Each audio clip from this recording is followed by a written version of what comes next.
गुरु सत्संग जी, वडभागी सत्संग जी, असीस बख्शना, रज के फतेह बुलाना, वाहिगुरु जी का खालसा वाहिगुरु जी की फतेह।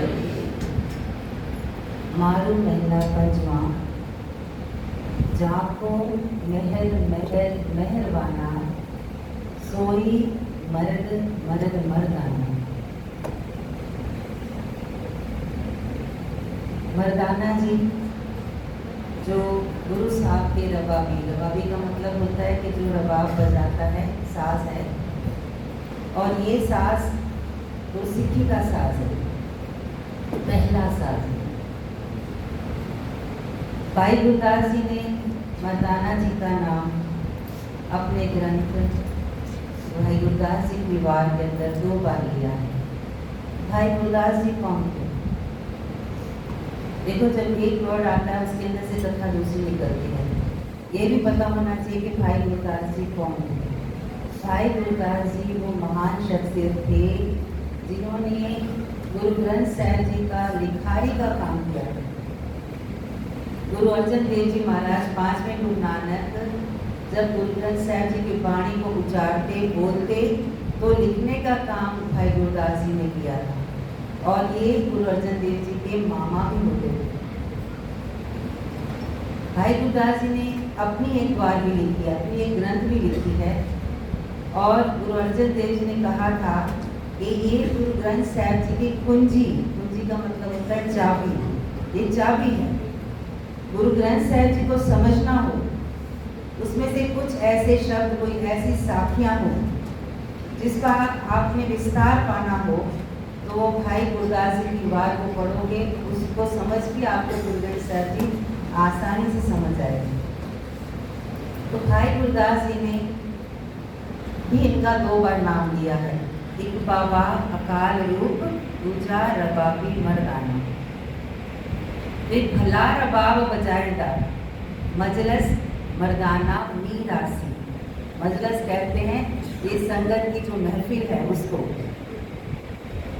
भाई गुरदास जी जब प्रचार करने के लिए, प्रचारक भी थे सिक्खी के, तो प्रचार करने के लिए जब काशी जाते हैं तो उनको ताना मारा जाता है कि तुम्हारे धर्म के अंदर तो शूद्रों से, मरासी शूद्रों से संगीत बजाया जाता है। तो इन्होंने कहा कि लैला के घर से जब एक कुत्ता निकला तो मजनू उसके पांव चाटता है, पांव चूमता है, लोग हंसते हैं, तो ये कहता है कि ये मेरी लैला का चेहरा देख के आया है, उसको उसके दीदार करके आया है। भाई गुरदास जी ने कहा कि जो गुरु दरबार का, गुरु घर का रबाबी हो, हम तो शब्द के आशिक हैं, हम तो उसके पांव भी पूजेंगे। यानी कि वो रबाबी कितने महान थे जो गुरु नानक देव जी के साथ रहे। गुरु नानक देव जी जो भागड़ा राग है उसमें भी मर्दाना जी का एक श्लोक है। कोई कहते हैं उनके बरखाए लिखा है, कोई कहता है उन्होंने खुद लिखा है, लेकिन गुरु ग्रंथ साहिब जी में भी उनका नाम आता है। अगर जन्म की बात करें, मर्दाना जी 10 साल बड़े हैं। अगर 1469 के अंदर गुरु नानक देव जी का प्रकाश हुआ तो मर्दाना जी 10 साल पहले यानी कि 1459 के अंदर इनका प्रकाश हुआ। एक इतिहास भी है कि मर्दाना जी से पहले ये सातवें बच्चे थे, घर के औलाद थी। उनसे पहले जितनी भी औलादें थी वो थोड़ा बच्चा बड़ा होता था या बचपन में या बड़ा हुआ वो गुजर जाता था। जब मर्दाना जी थोड़े बड़े हुए तो इनकी माँ इनको ऐसे बुलाती थी, ये मर जाने मतलब कि तुम्हें मर जाना है। वो पहले से प्रिपेयर कर लेती थी अपने आप को कि इसने भी चले जाना है। अब बाला प्रीतम गुरु नानक एक दिन उनके घर से, क्योंकि तलवंडी में ही ये दोनों रहते थे, एक ही गांव के अंदर, राय हुई की तलवंडी, यहाँ राय गुलार की तलवंडी जिसको कहा है। तो निकल रहे थे तो माँ इसी तरह से वे मर जाने सुनदा नहीं, मर जाने सुन मेरी गाल सुन। तो कहा माई ऐसा क्यों बोलती है मर जाने, बोलती है इसने तो मरी, इसने मर ही जाना इसलिए मैं इसको मर जाना बोलती। तो गुरु नानक के मुँह से निकला था ये मर्दाना, ये मरेगा नहीं। तब से इनका नाम मर्दाना पड़ गया। इनकी पहली मुलाकात संगीत के मामले में कब हुई, कब किस समय हुई? जब गुरु नानक देव जी 19 साल के थे, मर्दाना जी 29 साल के थे। पहली बार गुरु नानक देव जी ने मर्दाना जी की रबाब बजाते हुए उनको सुना, बड़े प्रभावित हुए। बाद में कहते हैं वे मर्दानिया, वो कहता है जी जजमान, तो इतना तेरे को रबाब तो सोनी बजाता है, तेरे को रागों की सोची है, ज्ञान है, तो क्यों ना शब्द विच मिलाए के राग ਨੂੰ गावे। ये ऐसे ही बोल है बाला साथी के, इसलिए मैं उसी को इस तरह बोल रही हूँ। क्यों ना तो शब्द विच मिला के राग ਨੂੰ गावे, तेरा दीन दुनी दोनों विच भला हो सके। कहता जजमान मैं जो गाता हूँ मैं अपनी उदर की खातिर, पेट की खातिर गाता हूँ। हंस के बोल रहा है, कहता है 30 रोजे रखता हूँ, नमाज पढ़ता हूँ, नमाजी हूँ। गुरु नानक देव जी बोलते तानिया तू भी दीवाना है। जो शब्द को गाने लग जाए, जो रब का प्यारा हो जाए, उसको कभी रोटी की कमी आती है? तू पेट उदर की बात करता है। अच्छा बता कि तू नमाज किसके लिए पढ़ता है? कहता खुदा के लिए। रोजे किसके लिए रखता है? खुदा के लिए। तुझे पता है खुदा कहाँ मिलता है, कहाँ बसता है? नहीं जजमान, खुदा संत पुरुषों के अंदर, महापुरुषों के हृदय में बसता है। जब उन महापुरुषों की तुम संगत करते हो तो तुम खुदा की संगत करते हो, तुम खुदा के नजदीक जाते हो। तो बात मेरी मान। मिरासी, ये जो मिरासी स्वरूप मर्दाना मिरासी कहते हैं ना, मिरासी जात कौन सी है? मिरास शब्द से मिरासी बना। मिरास का मतलब होता है संभालने वाला, विरासत को संभालने वाला। कौन सी विरासत? जैसे कि आपके पिता का नाम, फिर दादा का नाम, फिर परदादा का नाम, फिर उससे परदादा, यानी कि पुरखों को जो कुर्सीनामा कहते हैं, कुर्सीनामा को उन सब की पीढ़ी को संभालने वाला, यानी कि उसको सारा कंठ होगा। जितने आपकी विरासत के अंदर नाम हैं, उसको सारे नाम जुबानी होंगे, उसने अपने दिमाग के अंदर उसको फीड करके रखा होगा। यानी कि विद्वान होते थे। किसी के घर के आगे जाके कुछ शादी है, ब्याह है, कुछ अच्छा प्रसंग है, तो गा के उसके उन लोगों की कुर्सीनामा को उनके सामने तारीफ के रूप में, सिफत के रूप में करना कि तेरा दादा तो ऐसा था, तेरा परदादा ने तो ऐसा था, वो शेर दिल था, और उनको खुश करना। और वो खुश होके फिर उनको पैसे देते थे, वस्त्र देते थे, खाने की सामग्री देते थे, और इनका घर चलता था। हिंदुओं के अंदर जो भट्ट जात कहलाती है, ब्राह्मणों के अंदर जो भट्ट कहलाते हैं, ये भट्ट भी इसी तरह विरासत को याद रखते थे। हिंदुओं में ये भट्ट कहलाते थे, मुसलमानों के अंदर ये मिरासी कहलाते।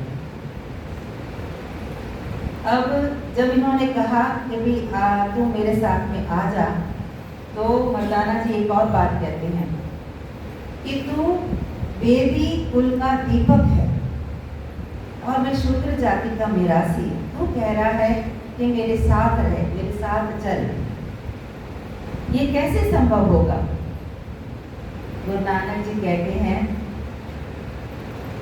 कि पगले उसको बांह से पकड़ के, कि कौन कहता है तू डूम, डूम यानी मिरासी, तू डूम है। वेदान्या कंधे से पकड़ के, तू मेरा भाई है, तू मेरा अपना है, भाई है। अब ये जो हम रागियों के नाम के आगे जो भाई शब्द लगाते हैं, ये उस समय से शुरू हुआ है कि जो गुरु का कीर्तन, देखो गाता तो मर्दाना पहले भी था, लेकिन कीर्तन का रूप गुरु नानक देव जी ने उसको दिया। तो ये जब कहता है कि भाई मैं तो डूब हूँ, मैं तो मिरासी हूँ, कैसे चलेगा? तब उन्होंने कहा था तू मेरा भाई है। और जैसे आज हम भाई गगनदीप सिंह, भाई हरजिंदर सिंह श्रीनगर वाले, ये जो भाई नाम लगाते हैं, ये भाई नाम उनके आगे लगना एक बहुत बड़ा सम्मान है। वो सम्मान जो गुरु नानक देव जी ने मर्दाना जी को दिया था। अब जब पूरी तरह से समर्पित हो जाता है गुरु नानक देव जी को, तो कहता है कोई उपदेश दो। तो गुरु नानक देव जी को उसको 3 उपदेश देते हैं। एक तो पहला, ये रात का आखिरी पहर खत्म हो, यानी कि ये ब्रह्म मुहूर्त, ये अमृत वेला, उस समय जाग जाना, बैठ के बंदगी करना, सिमरन करना। दूसरा, सिर से लेके पांव तक के जितने केस हैं उनको सुच्चा रखना, उनको साबत रखना, यानी कि केसों की बेइज्जती नहीं करना।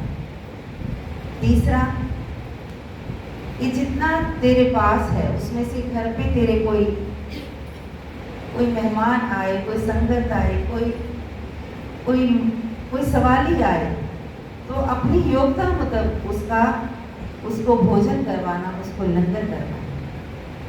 ये फिर हंसा कि मेरे पास क्या है, मैं तो अपना गुजारा बहुत मुश्किल से करता हूँ, मैं कैसे किसी आए गए की सेवा करूँगा। मर्दाना जी को फिर से बोलते हैं बाबा जी कि मर्दानिया तू नहीं जानता कि तेरे को कौन सी दौलत मिलने वाली है। दुनिया तरसेगी उस दौलत के लिए जो तेरे को मिलेगी। लोग तुझे याद करेंगे कि तू इतना धनवान है। आज हम यही कह रहे हैं ना कि वो कितना भागा वाला होगा जिसने 50 साल गुरु नानक का संग किया। 27 साल, करीबन 27 साल की गुरु नानक देव जी की 4 उदासियां रही हैं और 32,000 किलोमीटर से ज्यादा, क्योंकि हमने जो अंदाजा लगाया है आज भी हमें वो नई जगह मिल रही है, खोज हो रही है, पता चलता है कि गुरु नानक देव जी तो यहाँ भी पहुंचे थे। यानी कि हम एग्जैक्टली कह नहीं सकते कि 32,000 किलोमीटर पैदल चल के गुरु नानक देव जी की 4 उदासियां हुई हैं, क्योंकि नए नए किस्से, नए नए उनकी जगहों का आज भी डिस्कवरी हो रही है। तो इस तरह से इन दोनों का साथ तलवंडी से लेके फिर सुल्तानपुर भी आया करता था। सुल्तानपुर आके मिलता था, वहाँ पे भी रौनकें लगती थी। जब सुल्तानपुर गुरु महाराज रहे इतने साल, तो 34 साल गुरु नानक देव जी महाराज 34 साल सुल्तानपुर रहे, वहीं पे ब्याह हुआ। तो वही नदी के किनारे जब बैठते थे, उसके बाद में संगत करते थे, वहाँ भी कीर्तन चलते थे। और प्रोफेसर संतोष सिंह जी लिखते हैं कि जब पहली बार मर्दाना जी और गुरु नानक देव जी ने धुर की वाणी गाई, जो पहला कीर्तन किया, उस समय क्या हुआ था? जब कीर्तन चला वातावरण के अंदर, तो जो वृक्ष थे उनकी डालियों, उनकी पत्तों में से भी रस टपका। ऐसा कीर्तन पहली बार हुआ था कि वनस्पति मौल गई थी, कुदरत मौल गई थी, सारी तलवंडी मौल गई थी। ये मर्दाना जी जब एक बार इनके घर से, तलवंडी से, गुरु नानक देव जी के घर से माता पिता का एक संदेशा लेके आए कि जा गुरु नानक देव जी को बोल ये परिवार याद कर रहा है। जब ये आए तो इन्होंने बताया बाबा जी को कि बाबा जी परिवार आपको याद कर रहा है। तो परिवार याद कर रहा है, कहते याद, उन्हें सच में याद दिलाया, परिवार याद कर रहा है। वो परिवार याद कर रहा है जो इस जगत पिता काल परमेश्वर का परिवार है। संसार मुझको याद कर रहा है, भली याद दिलाई तुम्हें। कहते मर्दानिया जो जगत याद कर रहा है, मेरा परिवार याद कर रहा है, मेरे साथ उस परिवार के पास चलेगा। अब देखो जो बुलाने आया है उसी को कह रहे हैं तू मेरे साथ चलेगा। बोलते नहीं, मैं नहीं चल सकता बाबा जी, मेरा परिवार है, मेरे परिवार का चलना गुजारा कैसे होगा। कहा तान्या तुझे पहले भी कहा है, तू खुदा की बंदगी के राह के ऊपर शब्द के साथ गाए, तू रबाब बजाएगा, मैं गाऊंगा, तेरे दीन दुनी में भला होगा, रोजी रोटी की कमी नहीं आएगी, तेरा परिवार चलेगा। नहीं माना, नहीं मेरा जिगरा नहीं बनता कि मैं परिवार को छोड़ के जाऊँ। अब सुनिए वापस तलवंडी जा रहा है। अरे बेबे से भी बात कर ली गुरु नानक देव जी ने कि मुझे तो जाना पड़ेगा। अब तुरंत नहीं चले, 10-15 दिन का समय लगा। माँ बहन को भी समझाया, इसको मर्दाना जी को समझाया। मर्दाना जी सुबह जब तलवंडी को जा रहे हैं तो बेबे से कह रहे हैं ये तो चले हैं संसार को तारने, मैं तो वापस तलवंडी जा रहा हूँ। अब बेबे उनको एक रिक्वेस्ट करती है, विनती करती है कि मर्दाना भाई जी अगर आप साथ चलते तो हम बेफिक्रे हो जाते कि आप साथ में हैं, आपकी तो दोस्ती है, यारी है, प्यार है आपका। जब बेबे ने कहा तो थोड़े से नम्र हो गए, कहते अच्छा ठीक है, तलवंडी होके आता हूँ, घर को बता के मैं वापस आता हूँ और फिर जहाँ बाबा जाएंगे उनके साथ में जाऊँगी। अब जब ये मैंने कल बताया, पहले लालो जी भी यहाँ गए, पहली उदासी 8.5 साल की हुई। इनका प्यार ऐसा था कि अगर गुरु नानक देव जी जंगल के अंदर बैठे हैं और कई दिनों की इनकी समाधि लगी है तो भाई मर्दाना जी एकदम चौकन्ने होके सोते नहीं थे, एकदम सावधानी से पहरा देते थे कि कोई पशु पक्षी, कोई भी जीव जंतु इनकी समाधि के अंदर विघ्न न डाले, इतना ध्यान रखते थे। और जैसे ही समाधि खुली, गुरु साहब ने आवाज दी, वे मर्दाना, रबाब उठा, उस खुदा की सिफत सलाह करी, तुरंत रबाब खोल के घुटने के साथ घुटना जोड़ के बैठ जाते थे और ताक छेड़ते थे। इतनी पहरेदारी करते थे और कई दिनों तक गुरु महाराज रस में रहते थे। अब एक दिन जब समाधि टूटी, मर्दाना जी अपनी रबाब बजा बुलेट के बोलते हैं कपड़े के अंदर, गुरु बाबा असानु विद्या कर, तेरी मेरी नहीं निपड़ी। समझ रहे हो ना, मैं पंजाबी में बोल रही हूँ। असानु विद्या कर, तेरी मेरी नहीं निपड़ी। बाबा बोलते हैं हुआ क्या, किवें रहे सानाल, भाई तू कैसे रहेगा, तू रूठ गया है, तेरे को कैसे मैं मनाऊं। बाबा ने कहा असा भी तेरे ऊपर बहुत खुशी। तो कहते हैं आगे, मुबारक तेरी खुशी में, यानी कि तेरी खुशी तुझको मुबारक, मैं तो चला। बोला ऐसे तो किवें मनाऊं मैं तेरे को।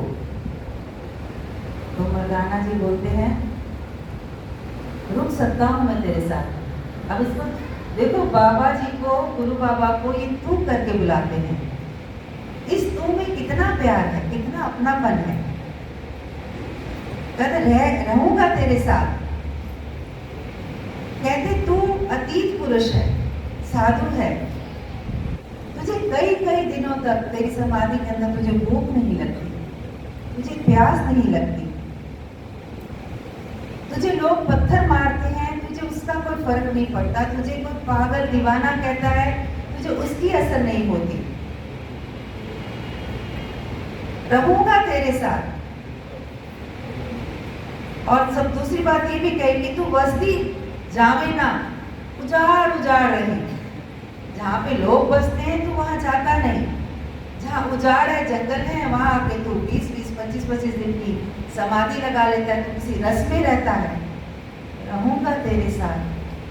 अगर जिस रस में तू जी रहा है, जिस अवस्था में तू रह रहा है, वो अस्पताल भी मुझे दे तो, ताकि मुझे भी भूख ना लगे।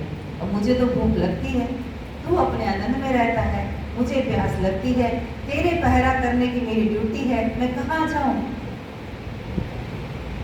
गुरु नानक देव जी मुस्कुराए, मर्दानिया तैं भली वस्तु मंगी है। अब मर्दानिया गुरु जी के पाँव पड़ा, गुरु ने उठाया, उसको आगम निगम की सोची पड़ी, उसने ब्रह्म को पछाता। गले लग के मर्दाना जी कहते हैं, गुरु बाबा हमेशा अपने साथ रखना, इधर भी अपने से भी छोड़ना नहीं, उधर भी अपने साथ नहीं छोड़ना है। अब बाबा के साथ में ये प्यार, ये रिश्ता गुरु नानक देव जी के साथ में ये रूठ जाता था। इसको भूख लगती थी, इसको प्यास लगती थी, इसको डर भी लगता था, लेकिन इन सब भूख प्यास डर के अंदर किसी ना किसी का उद्धार हुआ है। हम मजाक उड़ाते हैं, ये मर्दाना गुस्से हो जाता था, लेकिन साध संगत जी जो गुरुमुख होते हैं उनका गुस्सा कैसा होता है पता? पानी में लकीर आया और गया। और जो मनमुख होते हैं उनका गुस्सा होता है पत्थर की लकीर। तो मन में गुस्सा कर लिया, क्रोध कर लिया, इच्छा कर ली तो जाती नहीं है। अब इस भूख प्यास के अंदर किस किस का उद्धार हुआ, उसकी कथा की सेवा गुरु महाराज कल हमसे ले। आप संगत जो इतनी टिक के सुनती हो, मैं आपके चरणों में नमस्कार करती हूँ, क्योंकि अगर आपका टिकाव है तो ही मेरा टिकाव बनेगा, तो ही मेरे अंदर जो है वो मैं आपके साथ में आपको बांट सकूंगी, साझ कर सकूंगी। ये टिकाव बहुत असर करता है। जितनी पॉजिटिविटी साथ में होगी, सामने होगी, उतनी पॉजिटिविटी के अंदर मेरा भी टिकाव बनता है, और मैं भी जो मेरे अंदर है, एक छोटी सी कथा, ये अंदर है की बात, कि जो मेरे पास है मैं चाहती हूँ, मैं रोज चाहती हूँ कि मैं ज़्यादा से ज़्यादा आपको बांट दूँ, आपके साथ में शेयर करूँ। एक जट था, एक पिंड में रहता था, और वहाँ से एक साधु निकला, बहुत पहुँचा हुआ साधु। अब इतनी जेठ की तपती धूप थी, उसमें उसको प्यास लगी, और ये कुएं के ऊपर वो जो खरट चलते हैं ना, बैल चलाते हैं, बैल डूबते हैं, पानी कुएं में से निकलता है, खेत में जाता है। ये वहाँ था। साधु ने आके कहा कि मुझे बहुत प्यास लगी है भाई, पानी पिला दोगे? अब इसने देखा तो साधु प्यासा आया है, तो मन में आया कि मझ धोने का टाइम है, तो मुझे गाय या मझ जो भी थी उसके पास, वो उसको मुझे धोना है, तो क्यों ना मैं थोड़ा सा दूध निकाल के, शक्कर डाल के, पानी डाल के, कच्ची लस्सी जिसको बोलते हैं, पंजाब में कच्ची लस्सी ऐसी होती, थोड़ी शक्कर डाल दी। उस समय भोजन तो था नहीं, कहा कोई महापुरुष आए हैं तो मैं इनको कच्ची लस्सी बना के इनको कच्ची लस्सी छका दूँ। अब फटाफट थोड़ा सा लोटे में दूध निकाला, पानी डाला, शक्कर डाली, ऐसे लोटे को हिला के, चम्मच भी नहीं थी, हिला के कहा महापुरुषों ये छक लो। अब जब उन्होंने वो कच्ची लस्सी दूध वाली पी, तो वापस देखते हुए कहते हैं, ये जट्टा तेनू किस तरह पता, तुझे कैसे पता कि मुझे सिर्फ प्यास नहीं, भूख भी लगी है? हाथ जोड़ के कहता है, बाबा जी मेरे को नहीं पता था कि आपको भूख लगी है, मुझे तो ऐसा हुआ जो मेरे पास इस समय हाजिर है मैं वो आपको दे दूं, जो हाजिर था मैंने आपको दे दिया। बड़े प्रभावित हुए, कहते अच्छा जो तेरे पास था वो तुम्हें दे दिया, तो जो मेरे पास है मैं तुझे देता हूँ। कहा बोल वाहिगुरु, फिर कहा बोल वाहिगुरु, पीछे वाहिगुरु बोल रहा है, कहा बोल वाहिगुरु, उसने फिर वाहिगुरु बोला, बस बोलते अब तो उसको जपता जा तेरा कल्याण होगा। अब वो खेतों में बीज बो रहा है, हल चला रहा है, तो वाहिगुरु वाहिगुरु वाहिगुरु का सिमरन कर रहा है। अब जो बीज डाले वो उसकी सारे पिंड के खेतों से इसकी फसल ऐसी उग रही है कि जैसे सारी संपत्ति इधर आगे लहलहा रही है। वाहिगुरु वाहिगुरु जाप करता करता ये उस अवस्था पे पहुंच गया कि जुबान के ऊपर सिद्धि आ गई।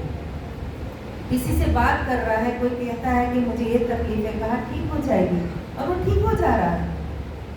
अब ये भी सावधान, लोगों को पता चलने लगा कि ये जो बोलता है वो सिद्ध हो जाता है। लोग इसके पास आने लगे।